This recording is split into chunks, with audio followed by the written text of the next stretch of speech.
আসসালামু আলাইকুম ওয়া রাহমাতুল্লাহি ওয়া বারাকাতুহু। আদ-দুরুসুল আরাবিয়্যাতু আস-সাফফু আস-সালিসু আল-ইবতিদাইয়্যু।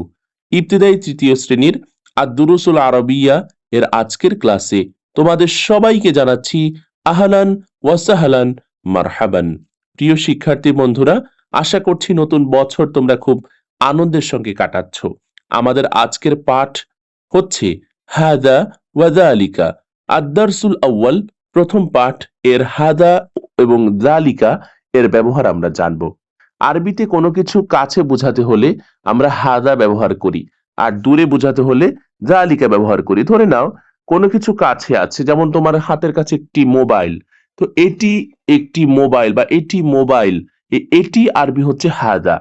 আর কোনো কিছু দূরে যদি থাকে, যেমন তোমার দূরে একটা আলমারি আছে, উপরে দূরে একটা ফ্যান আছে, তখন দূরে বোঝাতে জালিকা ব্যবহার করা হয়। হাজা মানে ইহা বা এটি, আর জালিকা মানে উহা বা ওইটি।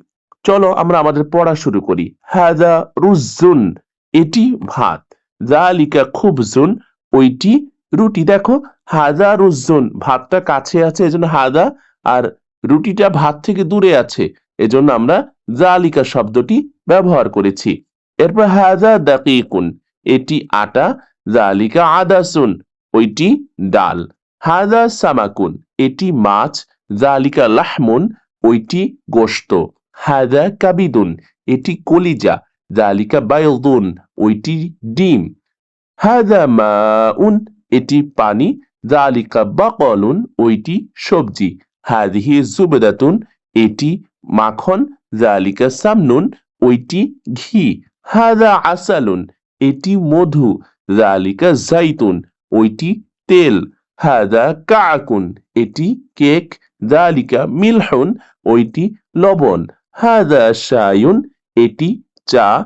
জালিকা সুক্কারুন, ওইটি চিনি। হাদা হালিবুন, এটি দুধ। জালিকা লাবানুন, ওইটি দধি। মাআনিল মুফরাদাত, এখানে অনেকগুলো শব্দার্থ দেওয়া আছে। প্রিয় বন্ধুরা, তোমরা চেষ্টা করবে অনুবাদগুলো পড়ার আগে এক নজরে শব্দার্থগুলো দেখে নিতে এবং মুখস্থ করে নিতে। তাহলে এই অনুবাদগুলো করতে তোমাদের অনেক সহজ হবে। তাদরিবাত, এই তাদরিবাতুন শব্দের অর্থ অনুশীলনী।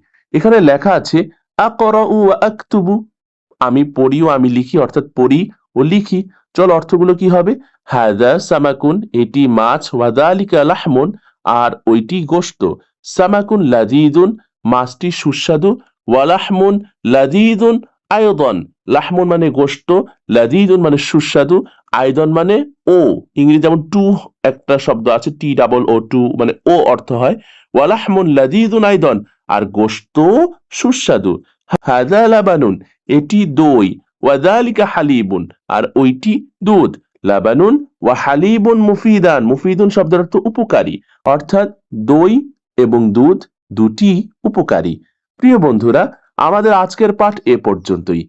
তোমাদের এই পাঠটি কেমন লাগলো অবশ্যই জানাবে, আর পরবর্তীতে আমরা কোন পাঠ আলোচনা করতে পারি সেটা জানাতে ভুলবে না। আমরা আশা করি এভাবে পুরো বইটি ধাপে ধাপে আলোচনা করব। তোমরা মনোযোগ দিয়ে শিখে ফেলার চেষ্টা করবে, কেননা জান্নাতের ভাষা কিন্তু আরবি। তুমি যদি এখন ভালোভাবে আরবি ভাষা শিখে ফেলতে পারো, তুমি জান্নাতে এই ভাষা দিয়ে আল্লাহর সাথে কথা বলতে পারবে। আল্লাহ তাআলা আমাদের সবাইকে কবুল করুন, আমিন।